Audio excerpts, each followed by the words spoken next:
Hola, buenas tardes. Bienvenidos a esta sesión sobre finanzas sostenibles en la gestión empresarial y de inversiones. Yo soy Pilar Sánchez Iglesias, soy economista, soy certificada EFPA en inversiones ESG y la verdad es que la masterclass de hoy a mí me parece que es un tema súper interesante, está absolutamente de actualidad total y me encantaría que os sirviera para introduciros en el mundo de las finanzas sostenibles, que desde luego, en mi opinión, es el presente y desde luego el futuro. Cuando estaba empezando a preparar esta masterclass, bueno, disculpas, eh, voy a hacer la presentación que traigo preparada y dejaremos al final de la sesión unos minutos para que podamos comentar, podáis hacer preguntas, comentamos todo lo que os parezca. Pero en principio yo voy a hacer la presentación seguida y así luego ya concentramos todos los comentarios y las preguntas al final, si os parece bien, ¿vale? Y bueno, como os estaba diciendo, cuando empecé a preparar esta presentación, esta masterclass, pues casualidades de la vida totalmente, di con un sello, fijaros que es del año, no sé si lo veis bien, pero es del año 1984. Es un sello, bueno, estaba estaba viendo la colección de sellos de mi suegro, lo confieso, y me llamó mucho la atención este sello, que como os digo es de 1984. Es un sello que se llama El hombre y la biosfera. Y en el texto que acompaña al sello, pues se hablaba ya de que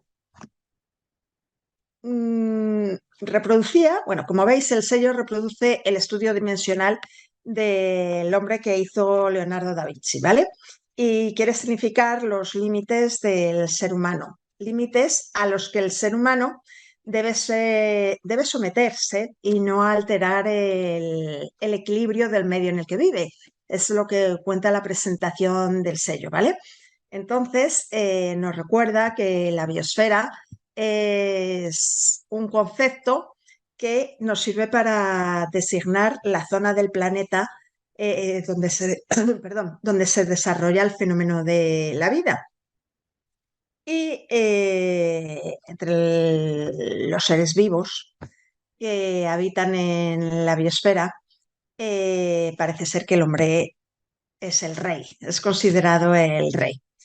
Y el hombre es el máximo y el único responsable del verdadero saqueo de la naturaleza que se viene produciendo desde 200 años a esta parte. Esto es lo que dice la presentación del sello. Y bueno, pues luego nos refiere que desde la revolución industrial, lo que ha supuesto la combustión de productos que ejercen efectos negativos sobre la biosfera, la saturación urbana, el fuego, y va nombrando ciertos acontecimientos que nos suenan a todos y de los que todos somos muy conscientes. Pues la presentación del sello acaba diciendo, y eso sí os lo voy a leer textualmente, que el problema creado es gravísimo, pues estamos llegando a la necrosis o muerte de la Tierra, y sobre él quiere llamar la atención la UNESCO a través de este sello. Esperemos que los legisladores tomen conciencia del mensaje. Hora es ya de que se adopten medidas coactivas a nivel industrial, decisiones que favorezcan la desurbanización. Hemos de caminar, pues, hacia un nuevo orden social basado en el respeto a la biosfera, la zona más noble de nuestro bello planeta. Bueno, pues me llamó mucho la atención esto porque, fijaros, es de 1984, estamos casi en 2024, muchos años después, y como os digo, me llamó mucho la atención el ver que en 1984 ya se estaban haciendo publicaciones y escribiendo textos que llamaban la atención sobre lo que hoy denominamos, bueno, desde hace tiempo, la insostenibilidad del sistema, ¿vale? Entonces, bueno, esto es como una introducción porque este es el punto de partida de todo lo que vamos a hablar hoy. Vamos a hablar de qué está haciendo el hombre, qué están haciendo las empresas eh, para favorecer o no seguir cargándonos la biosfera, ¿vale? Entonces, era una pequeña reflexión, una llamada de atención que quería presentaros. Y bueno, os presento la agenda de los temas que vamos a hablar hoy. Vamos a hablar de cuáles son los hitos para un futuro más sostenible. Vamos a hablar de índices climáticos. Vamos a hablar un poquito de lo que es el Pacto Verde Europeo, de lo que se entiende por finanzas sostenibles. Vamos a hablar de un tema muy importante que es la información y la transparencia. Y vamos a acabar hablando de inversiones verdes. He seleccionado estos 6 puntos porque mi objetivo hoy era daros una visión amplia, una visión general de lo que entendemos por finanzas sostenibles, de las implicaciones que tiene la legislación de finanzas sostenibles sobre todos, sobre los estados, sobre las empresas, el sistema financiero y sobre todos nosotros, ¿vale? Como os decía al principio, es un tema muy amplio, es un tema en permanente evolución y que yo creo que como nos afecta a todos, de nuestra forma personal y de forma profesional, sí que debemos estar muy atentos y espero que os interese mucho el tema. Así que empezamos directamente. Y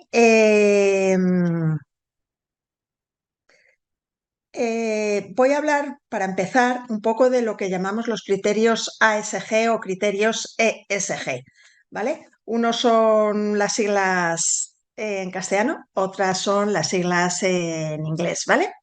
Pero nos estamos refiriendo a lo que se denominan aspectos medioambientales, sociales y de gobierno corporativo. Y estos aspectos, desde hace ya tiempo, se han fijado porque afectan, se habla de ellos porque afectan al progreso humano, al mundo empresarial y al mundo financiero. Nos afectan a todos, ¿vale? Los criterios ESG son un conjunto de reglas que deben seguir las empresas o que guían a las empresas a la hora de tomar decisiones, ¿vale? Estaríamos hablando de criterios medioambientales, que son aquellos que atienden al impacto directo o indirecto de la empresa en el medio ambiente. Son criterios ambientales que aplican a cualquier negocio, a cualquier empresa, a cualquier organización, y estaríamos hablando de actividades industriales, comerciales, de servicio, todas aquellas actividades que tienen impacto sobre el medio ambiente, sobre la salud y la seguridad de las personas.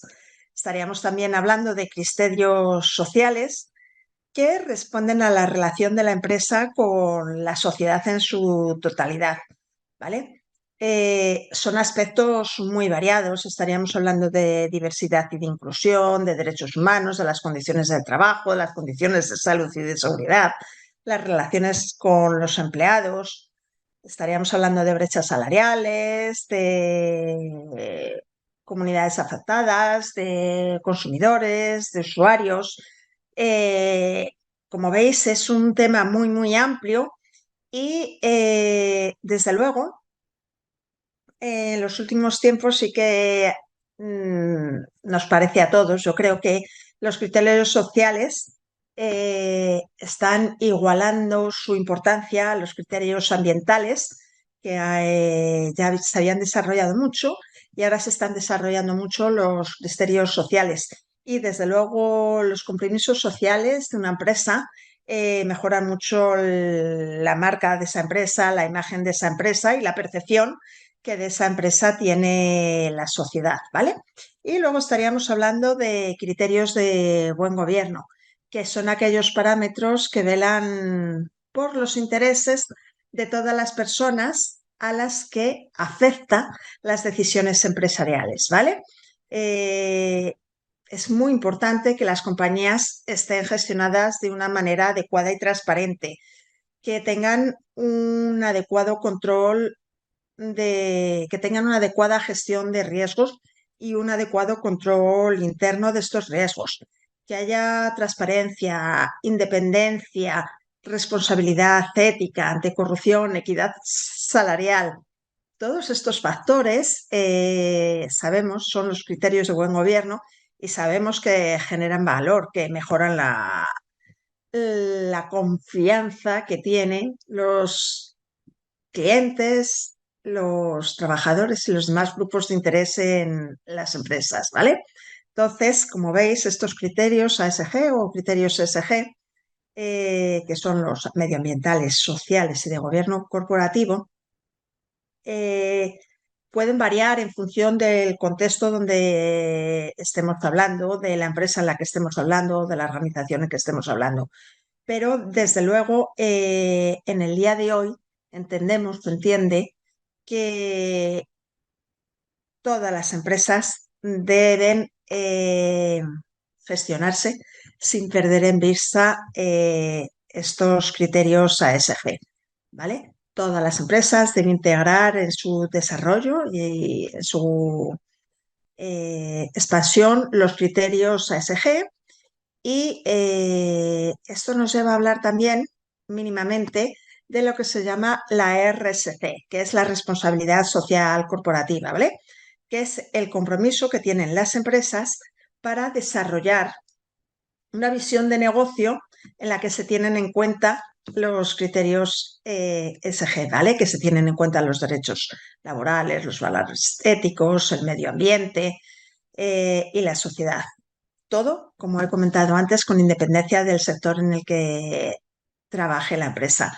La RSC, que es la responsabilidad social corporativa, es un término que empezó a utilizarse, como yo diría, a finales de los años 60 del siglo XX y desde luego no ha perdido vigor, sino que cada vez más se está exigiendo responsabilidad social corporativa a todas las empresas.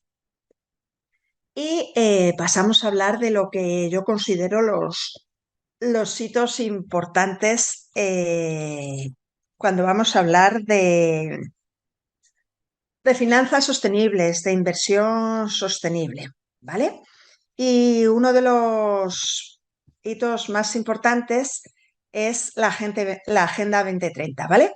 En 2015, la ONU, la Organización de Naciones Unidas, aprobó la Agenda 2030 sobre el desarrollo sostenible. Se planteó como una oportunidad para que todos los países y las sociedades emprendieran un nuevo camino en el que se mejorara la vida de todas las personas sin dejar a nadie atrás. La Agenda 2030 cuenta con 17, los veis en la pantalla, 17 objetivos de desarrollo sostenible que fueron adoptados por los líderes mundiales y cada objetivo tiene unas metas específicas que deberían alcanzarse en los próximos 15 años, desde 2015 hasta 2030. Se fijaron 69 metas, se diseñaron 232 indicadores que se pueden medir a través de estadísticas. Y para alcanzar estos objetivos todos jugamos un papel muy importante. Los gobiernos, el sector privado, la sociedad civil y todas las personas, ¿vale? Son muy importantes porque es el punto de referencia, por eso hablo del primer hito, hacia dónde vamos todos, ¿vale? Y como veis, si analizáis los 17 Objetivos de Desarrollo Sostenible, incorporan todas las áreas que nos podemos imaginar en las que debemos desarrollar, debemos plantearnos un progreso, pero un progreso muy cuidadoso, porque todas influye en el cuidado de la biosfera que decíamos anteriormente, ¿vale? Entonces, el foro político de alto nivel es la principal plataforma de las Naciones Unidas para el seguimiento, para la revisión de la Agenda 2030 a nivel mundial, ¿vale? La agenda fue adoptada por todos los Estados miembros de las Naciones Unidas y, como os digo, es un plan compartido en busca de la paz y la prosperidad de todas las personas del planeta en sí mismo, ¿vale? Y suponía un llamamiento urgente a la acción de todos para el progreso y el cuidado de nuestro planeta. Bueno, pues nos encontramos casi a la mitad de la Agenda 2030 y este año, en julio de 2023, tuvo lugar en Nueva York una reunión importantísima del Foro Político de Alto Nivel que trataba sobre acelerar la recuperación después de la pandemia COVID-19 y la plena implementación de la Agenda 2030 para el desarrollo sostenible a todos los niveles. Imagino que habéis oído hablar en la prensa de esta reunión de julio de 2023 y de sus conclusiones. Pero como hoy solo quiero dar una visión general, no voy a profundizar en ella, ¿vale? Otro de los hitos importantes es la Cumbre de la Tierra. La Cumbre de la Tierra se celebró en 1992 en Río de Janeiro y es la conferencia de las Naciones Unidas sobre el medio ambiente y el desarrollo, ¿vale? Todo el mundo la llamamos la Cumbre de la Tierra, era medio ambiente y desarrollo. Entonces, en la conferencia en Río de Janeiro se destacaron muchos factores sociales, económicos y ambientales muy importantes que debían ser integrados y equilibrados para satisfacer nuestras necesidades en el planeta, ¿vale? Entonces se buscaba como un enfoque integrado de todas las necesidades para satisfacer nuestra vida y se reconoció que la integración y el equilibrio de las preocupaciones económicas, sociales y medioambientales requería unas nuevas percepciones, una nueva forma de ser abordada y sobre todo repensar y modificar la forma en que consumimos, la forma en que producimos, la forma en que vivimos y la forma en que trabajamos, ¿vale? Entonces, este concepto, desde luego, estamos hablando de 1992, fue muy revolucionario y establece, para mí es uno de los grandes hitos, la Cumbre de la Tierra, Río de Janeiro, de 1992. Pero hablamos también de las COP. Las COP son las conferencias de las partes, ¿vale? Estas conferencias fueron establecidas en la Convención Marco de Cambio Climático de Naciones Unidas que tuvo lugar en la Cumbre de la Tierra y en Río se identificaron como 3 procesos biofísicos que estaban en alto riesgo. Se consideraba que estaban en un riesgo muy importante, que es la desertificación, la pérdida de la biodiversidad y el cambio climático. Pues para estos 3 procesos se crearon 3 convenciones, una para cada uno de estos procesos, que se identificaron como en alto riesgo. Bueno, hoy en día la más conocida es la de cambio climático, supongo que por las dimensiones del problema y supongo que por la urgencia que los científicos establecieron en que deberíamos tomar medidas, ¿vale? Entonces, para mí, la COP1, que es la de Berlín, en ella se expone el cambio climático de verdad como un problema. Se reconoce de forma oficial que el cambio climático es un problema y es el primer debate a escala internacional de qué supone el cambio climático y qué vamos a hacer con ello. se siguen avanzando, se siguen celebrando las COP y todas son muy importantes, ¿vale? Pero llegamos a 2015, es que todas son muy importantes y cada una, disculpa, va dando un pasito más allá. Pero llegamos a 2021 que se celebra la COP, perdón, llegamos a 2015 que se celebra la COP 21 en París. Y esta COP, desde luego, supone un antes y un después en la lucha contra el cambio climático, ¿vale? De hecho, se conoce esta COP como el Acuerdo de París. Eh, en París, en esta conferencia, se diseñó políticas públicas para, es el comienzo del diseño de políticas públicas para proteger el medio ambiente. Las negociaciones para su aprobación fueron súper complicadas, pero realmente se consiguió aprobar el Tratado Internacional sobre el Cambio Climático, que es un tratado que es jurídicamente vinculante, ¿vale?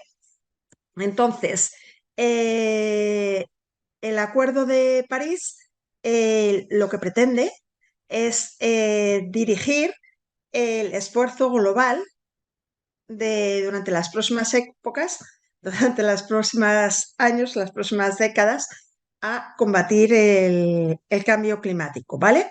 El objetivo principal es conseguir un mundo con emisiones cero netas, ¿vale? Entonces, los objetivos más importantes, perdonad, es reducir sustancialmente las emisiones de gases de efecto invernadero para limitar el aumento de la temperatura global a 2 grados centígrados y esforzarnos para limitar este aumento a incluso más de tan solo el 1,5%.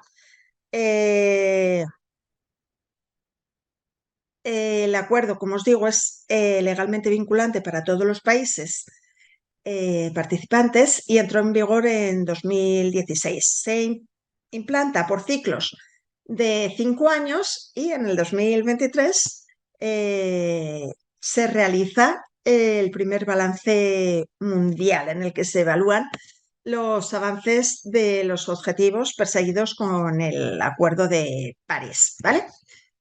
Y está la ONU, está la Unión Europea avanzando en lo que se denomina por entonces sostenibilidad, luego veremos qué es la sostenibilidad, y el mundo financiero lleva un ritmo de alguna manera más rápido, pero no en todos sus aspectos, ¿vale? Si hemos dicho que a finales de los 80 del siglo XX se empezó a hablar de responsabilidad social corporativa. Hemos hablado, fijaros, de que el Acuerdo de París fue en 2015, etcétera, etcétera. Os puede llamar la atención que en 1989 ya algunos mercados de valores empezaron a tomarse muy en serio las publicaciones y que había ya sobre el cambio climático, sobre los criterios medioambientales, etcétera, ¿vale? Y aparece en el índice Dow Jones de sostenibilidad, ¿vale? Aparece en el entorno de Estados Unidos de América y este índice lo que hace es considerar las cotizaciones de 2.500 compañías más grandes del mundo que cumplen de forma habitual con una serie de requisitos no financieros, requisitos que tienen más que ver con los criterios ESG que hemos comentado antes. Entonces, para que una empresa entre a formar parte del índice Dow Jones de sostenibilidad, debe superar un proceso de evaluación donde se ve que cómo gestiona sus activos considerando los aspectos económicos, sociales, medioambientales, ¿vale? Cada año los criterios de selección van variando y los criterios de evaluación son más exigentes, ¿vale? Pues esta evaluación se realiza una vez al año, ¿vale? Entonces, fijaros ya de qué época estamos hablando y ya tenemos un índice que tiene en cuenta los criterios ESG. En 2001, un poco más tarde, aparece el Financial Times for Good, ¿vale? En Londres. Estamos hablando de una época en la que la mayoría de las empresas, cuando querían aplicar criterios ESG, pues lo que hacían eran aplicar conceptos éticos, ¿vale? Eligiendo o eliminando de colaborar con empresas que tuvieran alguna relación o pudieran tener relación con el apartheid sudafricano, con el tabaco, el mercado de armas, la industria de la energía, el carbón, etcétera, ¿vale? Entonces, de repente, ya todas las empresas, las grandes empresas, quieren formar parte de los índices bursátiles, ¿vale? Que tienen en cuenta el criterio de sostenibilidad. Y los índices empiezan a segmentarse por países, por sectores, y cada vez hay más información de índices y más índices que tienen en cuenta los criterios ESG, ¿vale? De esta manera, por ejemplo, llegamos a Europa, donde la Unión Europea publicó un informe sobre benchmark climáticos, ¿vale? El benchmark climático es un índice de referencia de inversión que incorpora, junto a objetivos financieros, objetivos específicos, concretos, relacionados con la reducción de las emisiones de gas de efecto invernadero, ¿vale? Y con la transición a una economía baja en carbono. Estos objetivos deben estar refrendados por una evidencia científica, que son los expertos del cambio climático, y de acuerdo al reglamento de benchmarks se diseñan dos índices de referencia, los dos que estáis viendo en la imagen. El índice de transición climática de la UE y el índice de alineamiento con el Acuerdo de París, del que hemos hablado hace un minuto. Bueno, pues estos dos benchmark climáticos tratan de explicar el buen comportamiento de las empresas en relación con lo que hemos comentado, con las emisiones y fundamentalmente están pensados para inversores institucionales, ¿vale? No para ahorradores privados. Son útiles pues para fondos de pensiones, compañías aseguradoras que quieren protegerse de los riesgos de la transición energética. El benchmark alineado con el Acuerdo de París se dirige a inversores que buscan estar en la vanguardia de la transición a una economía de bajo carbono, ¿vale? Un límite del calentamiento global del escenario del 1,5 grados, ¿vale? Y por el índice de transición climática se dirige a inversores que tengan como objetivo proteger una parte significativa de sus activos contra diversos riesgos relacionados con el cambio climático, ¿vale? Este es menos restrictivo y permite una mayor diversificación. Pues como veis, hemos empezado hablando de los objetivos de desarrollo sostenible, hablamos de la Agenda 2030 y nos vamos introduciendo poco a poco en lo que llamamos economía, finanzas sostenibles, ¿vale? Y llegamos en 2018 de verdad a poder hablar de finanzas sostenibles porque en 2018 se presenta el Plan de Acción de la Comisión Europea para conectar las finanzas con las necesidades específicas de la economía europea en beneficio del planeta y de nuestra sociedad, ¿vale? Son el Plan de Acción por unas finanzas sostenibles, por una economía verde y limpia. Es una de las principales medidas para la implementación del Acuerdo de París y de la Agenda 2030 para el desarrollo sostenible. Luego vamos a hablar del plan de finanzas sostenibles, o sea que paso bueno, lo digo. Las finanzas sostenibles el plan de acción de las finanzas sostenibles tiene tres objetivos clarísimos, que son reorientar los flujos de capital hacia inversiones sostenibles, gestionar los riesgos financieros derivados del cambio climático y la degradación ambiental, riesgos financieros, y fomentar la transparencia y la visión a largo plazo en la actividad financiera. ¿Veis? Hemos caído ya de pleno en hablar de finanzas sostenibles. Reorientar los flujos de capital a inversiones sostenibles, gestionar los riesgos financieros derivados del cambio climático y la degradación ambiental y fomentar la transparencia y la visión a largo plazo en la actividad financiera. Pero como vamos a volver enseguida sobre este tema, me paso a hablar del Gran Pacto Verde Europeo. Seguro que todos habéis oído hablar de él. Se aprueba en 2020 y es un conjunto de iniciativas políticas de la Comisión Europea con el objetivo de hacer que la Unión Europea sea climáticamente neutral, con el objetivo de ser el primer continente climáticamente neutro. Para ello, la Comisión trabaja en un plan que pretende conseguir el objetivo de la reducción de emisiones de gases de efecto invernadero, pero se estructura o establece distintas políticas que quieren garantizar, lo vemos en esta imagen, quieren garantizar 8 elementos que se consideran importantísimos, los 8 principales elementos, ¿vale? Que son la neutralidad climática, el suministro de energía limpia, asequible y segura, una industria sostenible y circular, la eficiencia en el uso energético de los recursos en la construcción y renovación de edificios, la movilidad sostenible e inteligente, de la granja a la mesa, con alimentos sanos de circuitos cortos, la preservación y restablecimiento de los ecosistemas y la biodiversidad, y la eliminación total de sustancias tóxicas. Vale.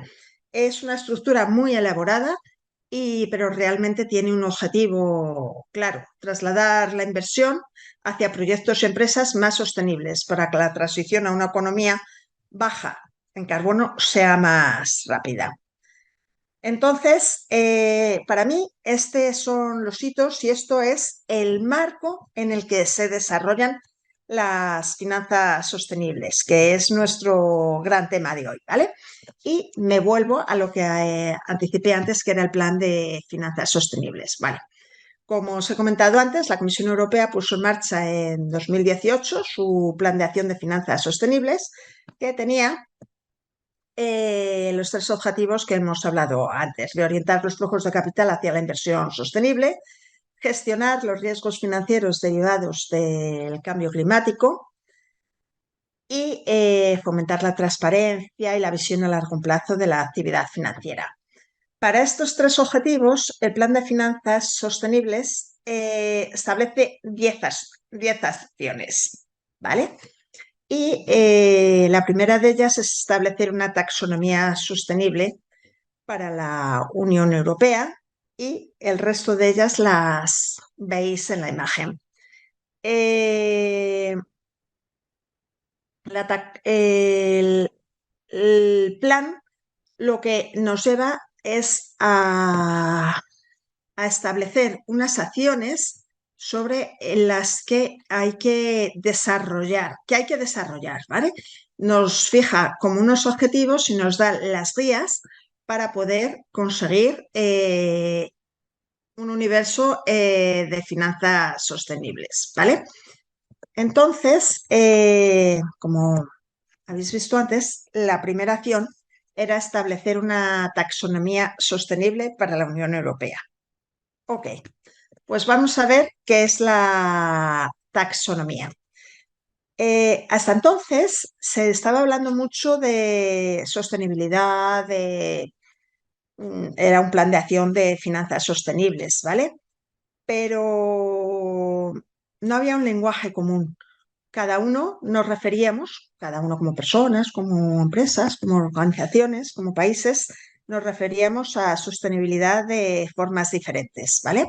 Con lo cual, el primer objetivo del reglamento de 2020 del Parlamento Europeo y del Consejo, que es lo que conocemos por la taxonomía europea, el primer objetivo era proporcionar un lenguaje común y un conjunto claro de definiciones para facilitar la inversión sostenible, ¿vale?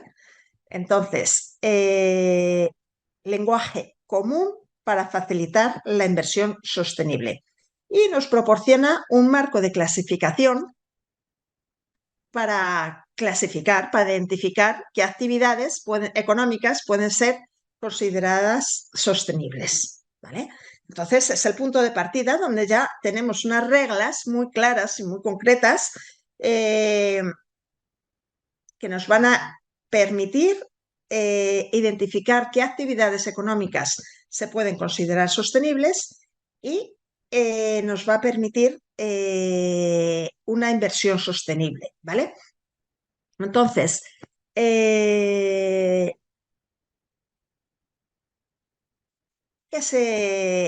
la primera, estamos hablando todo el tiempo de sostenibilidad y como he dicho antes, no existía una unanimidad en la definición de sostenibilidad. Si bien es cierto que en la cumbre a principios de los años 70, ahora no recuerdo exactamente la fecha, hablaba, bueno, se estaba hablando mucho de insostenibilidad del modelo de crecimiento, ¿vale? Se estaba ya planteando el germen de lo que hoy conocemos como desarrollo sostenible. Y se va avanzando en este sistema y se publica en Oslo en 1987 el informe Brundtland, que se titulaba inicialmente el informe de nuestro futuro común. Y en este informe ya se definía desarrollo sostenible con la definición que estamos viendo en la imagen. El desarrollo sostenible es aquel que permite satisfacer las necesidades de la generación presente sin comprometer la capacidad de las generaciones futuras para satisfacer sus propias necesidades. ¿Vale? Estamos hablando ya de desarrollo sostenible. Tiene que tener en cuenta las necesidades que tenemos hoy, pero también las necesidades que van a tener las siguientes generaciones, ¿vale? Como veis, todo va engarzado con lo que hemos hablado del desarrollo sostenible, etcétera, etcétera. Y obviamente se entendía por desarrollo sostenible aquel que iba a facilitar la sostenibilidad ambiental, la sostenibilidad económica y la sostenibilidad social. Porque si os preguntara yo qué es una actividad sostenible, ¿qué me diríais? Porque fijaros en la imagen. Es un gran dilema. En la imagen vemos en la izquierda un campo de cereal totalmente segado, donde se habrá tenido espero, una gran producción de cereal y donde las personas eh,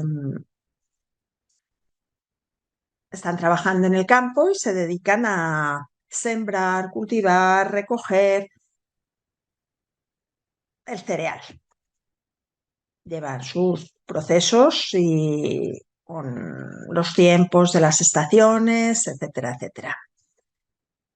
Y en la segunda imagen vemos que si no es ese campo de cereales es otro, se ha arrasado o ha sido sustituido por paneles de energía solar, ¿vale?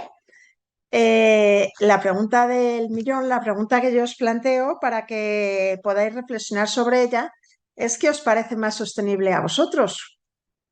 En ese caso concreto, el mantener la producción de cereal o sustituirla para poner paneles y producir energía solar. Bueno, pues es una pregunta que no tiene una respuesta rápida. Y no tiene una respuesta rápida porque, como os he dicho, la sostenibilidad, aparte de la definición que hemos visto, y la actividad sostenible no estaban concretas, no se había realizado una definición concreta que nos diera pistas de qué podemos considerar una actividad sostenible o no sostenible y de esta forma poder comparar si las dos son sostenibles o una no lo es. Y bueno, pues ya tenemos la definición de actividad sostenible, que es aquella actividad económica que contribuye sustancialmente a uno o varios de los objetivos medioambientales. Los objetivos medioambientales son la mitigación del cambio climático, la adaptación al cambio climático, el uso sostenible y protección de los recursos hídricos y marinos, la transición hacia una economía circular, la prevención y control de la contaminación y la protección y recuperación de la biodiversidad. ¿Vale? Pues cuando tenemos claro que estos son los objetivos medioambientales, ya podemos saber que una actividad sostenible es la que contribuye sustancialmente a uno o varios de los objetivos medioambientales, pero no causa perjuicio significativo en otros. Se lleva a cabo con unas garantías mínimas establecidas y se ajusta a los criterios técnicos de selección que hayan sido establecidos por la Comisión Europea. ¿Vale? Con lo cual ya tenemos una definición, tenemos unos objetivos, tenemos unos criterios que son las garantías mínimas y unos criterios técnicos de selección. Y a partir de esta definición nos encontramos también que la taxonomía nos facilita el entendimiento, la clasificación de muchas otras actividades, porque su objetivo inicial era proporcionarnos un lenguaje común sobre muchas cosas. Por ejemplo, la inversión medioambientalmente sostenible, la economía circular, el producto financiero, etc. Pues la taxonomía, como os he dicho, tenía 6 objetivos a través de los cuales se puede clasificar si una actividad es sostenible o no lo es. Y cada uno de los objetivos, los 6 objetivos, están alineados con objetivos del desarrollo sostenible, ¿vale? Pero, eh, pero la taxonomía se traduce en definiciones, se traduce en requisitos, se traduce ya en un camino que debemos seguir. Pero además tiene mucha importancia porque se conecta con otras normativas, ¿vale? Y se conecta, por ejemplo, con el reglamento de 2019 sobre la divulgación de información relativa a la sostenibilidad en el sector de los servicios financieros, ¿vale? Aquí nos vemos ya en este reglamento que acepta a qué se considera un producto financiero sostenible, ¿vale? Nos volvemos a centrar en el tema financiero, ¿vale? Y nos empieza a plantear, si veis en la imagen, qué preguntas debemos hacernos, qué preguntas se debe de hacer las entidades financieras para saber si los productos que comercializan pueden ser considerados sostenibles o no, si pueden ser productos financieramente sostenibles, ¿vale? Entonces, la primera pregunta es, ¿integra riesgos de sostenibilidad? ¿Tiene un objetivo de inversión sostenible? ¿Promueve características medioambientales o sociales? Entonces, si vais viendo, según vamos respondiendo sí o no a estas preguntas, el árbol de decisión de la SFDR, que es como se conoce, nos va dirigiendo a unos artículos que nos van diciendo, nos van clasificando el producto, ¿vale? Si, por ejemplo, el producto se ha diseñado con un determinado objetivo de inversión sostenible, por ejemplo, no sé, la depuración de aguas fluviales, pues la empresa financiera debe explicar, de acuerdo con el artículo 9, qué riesgos comporta asumir este objetivo y tendría que comunicar a los partícipes cómo se va a dedicar a conseguir este objetivo de depuración. Y solo se financiarán actividades consistentes con la depuración de los ríos, ¿vale? Entonces, esto es un objetivo que es la financiación de los ríos y solo se financian con este producto financiero actividades consistentes en la depuración de los ríos. También puede suceder que el producto no promueva actividades ESG. mm, bueno, por ejemplo, que excluye actividades militares, ¿vale? Entonces, debe de comunicar que está integrándose en el artículo 8. No entra en el artículo 9 porque no asume objetivos SG, pero sí que entra en el 8 porque se integra, está facilitando el excluir determinadas actividades, ¿vale? Y eso es el artículo 8. Eh, si el producto no sigue ningún criterio SG, no se construye siguiendo empresas con calificaciones SG, no sigue ningún índice SG, pues se queda en el artículo 6. No integra directamente criterios SG.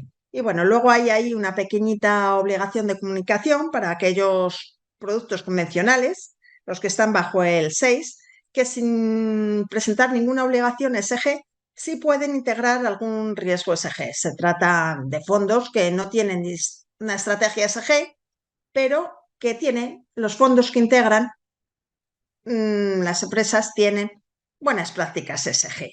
Pues como os dais cuenta, esto ya sí que es una revolución en el mundo de los servicios financieros. Clasificamos los productos financieros en función de si tienen o no, si integran o no objetivos de inversión sostenible, si las promueven, etcétera. Lo que hemos visto las empezamos a clasificar en artículos 6, 8 o 9. Y esto, de verdad, es muy importante para lo que denominamos la inversión sostenible. Es importante para saber, para que los bancos puedan decidir, tengan sus criterios de qué fondos van a seleccionar, qué productos financieros van a comercializar y los inversores, tanto los corporativos como los personales, los individuales, tengamos claro si estamos invirtiendo en qué tipo de productos, ¿vale?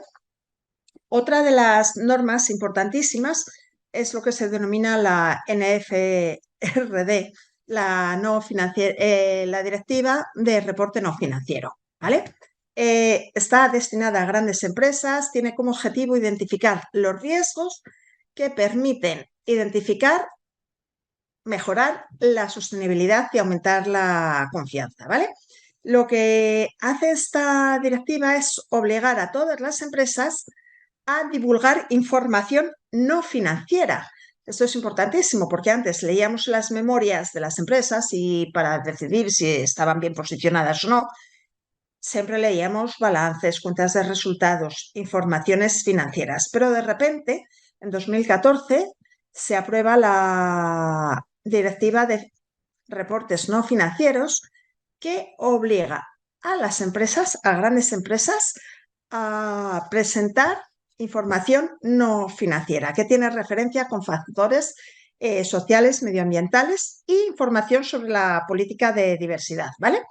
Es una normativa pensada para grandes empresas, eh, que busca mejorar la transparencia y si, por ejemplo, la empresa no tiene una política de diversidad, pues realmente en aquel momento no existe la política, la obligación de establecerla, pero sí que las políticas de buena gobernanza exigen que diga si la tiene o no la tiene y el motivo por qué no la tiene, ¿vale? ¿Por qué no ha desarrollado todavía esa política?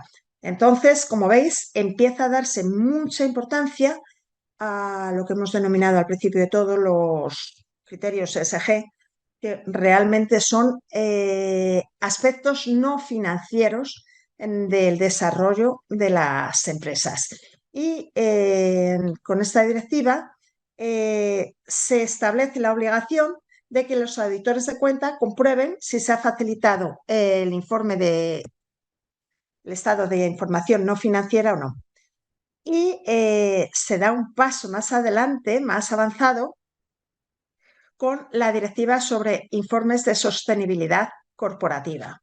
Es la CSRD, que sustituye a la directiva anterior, a la de no financiera. Y esta nueva ley de la Unión Europea tiene como objetivo establecer requisitos más estrictos para los informes de sostenibilidad, ¿vale? Es mucho más estricta en qué hay que incluir en los informes que antes denominábamos no financieros, ¿vale?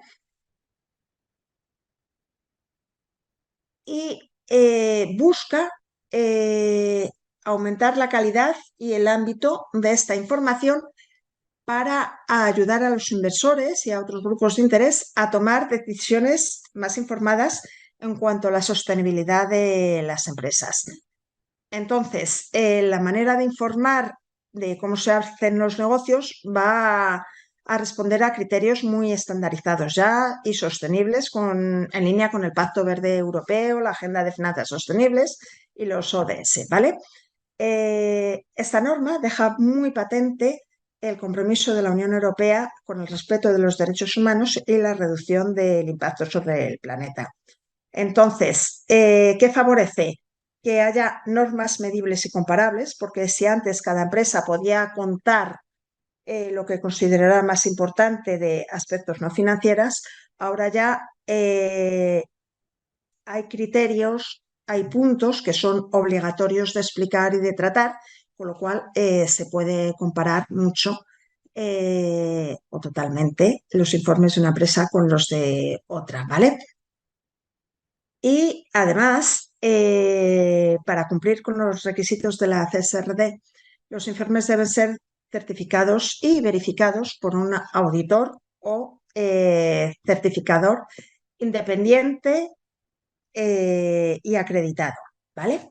Entonces, desde luego se aumenta la cifra de las empresas, perdonad, de las empresas que se van a ver incorporadas, ¿vale? Y estos son los plazos en los que deben de empezar a presentar estos informes, estos estados, las empresas. Como veis, ya las que ya estaban sujetas a la NFRD los tiene que presentar en 25, referidos a 26. Luego hay las otras empresas y se van incorporando poco a poco todas las empresas. De hecho, hasta ya hay pymes cotizadas, etcétera, etcétera. ¿Vale? Entonces, la NFRD que se estableció para empresas grandes que cumplían ciertos requisitos, pues ha sido sustituida por la CSRD, que tiene un ámbito de actuación mucho mayor, ¿vale? Y, perdonad, me quería ir aquí un poco para hablar de la materialidad.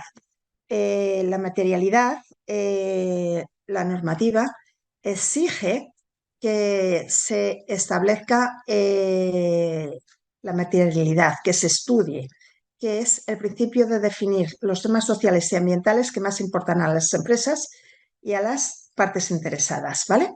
Pues es una doble materialidad porque se habla de la materialidad financiera y de la materialidad medioambiental y social, ¿vale?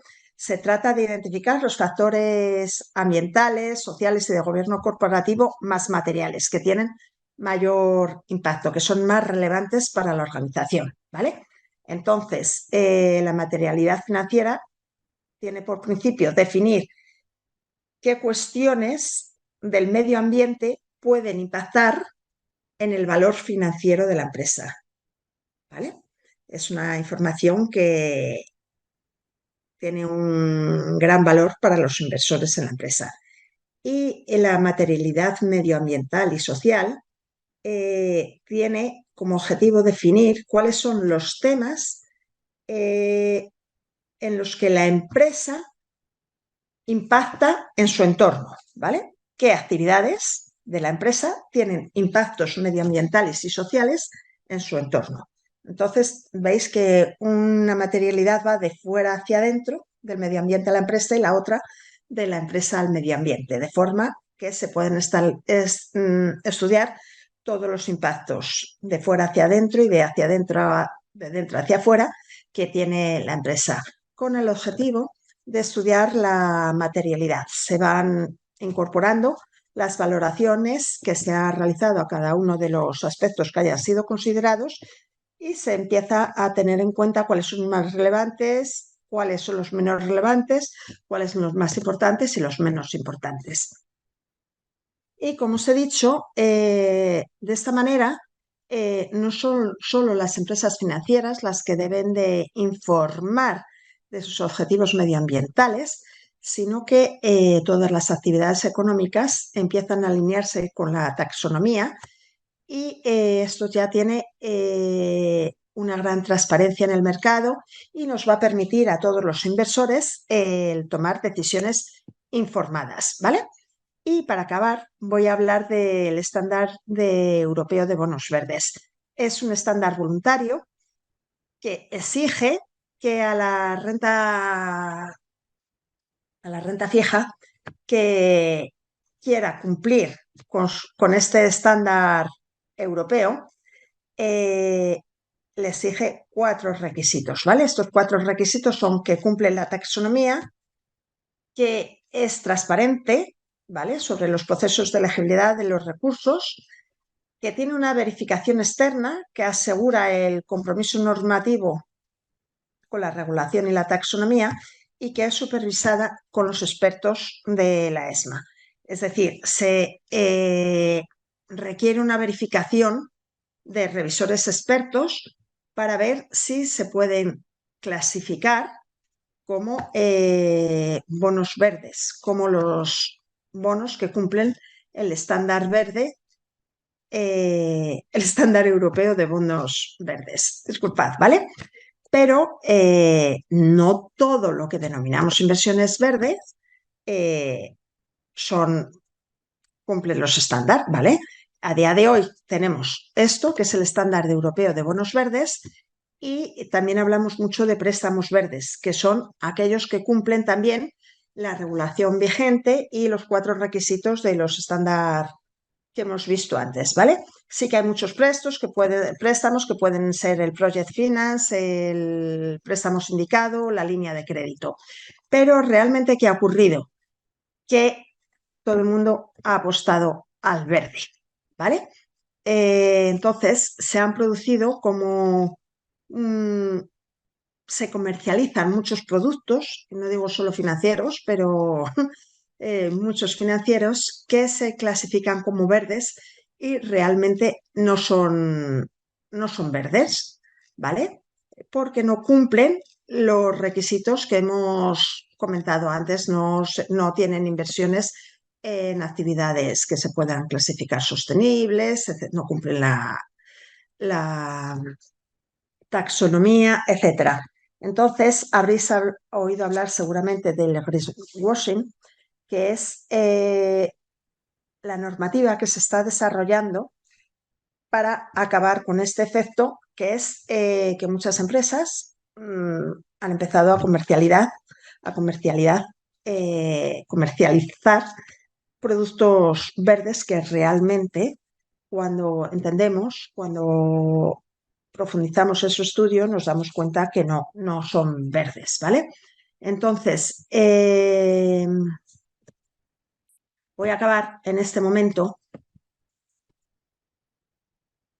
porque me he extendido más de la cuenta. La verdad es que es un tema muy amplio. Espero que os haya servido un poco de... A ver, un momento, que es que... ah, para obtener una visión general de cómo hablamos de finanzas sostenibles. Y como veis, la legislación lo que está haciendo es abarcar todos los pasos de un proceso de inversión, ¿vale?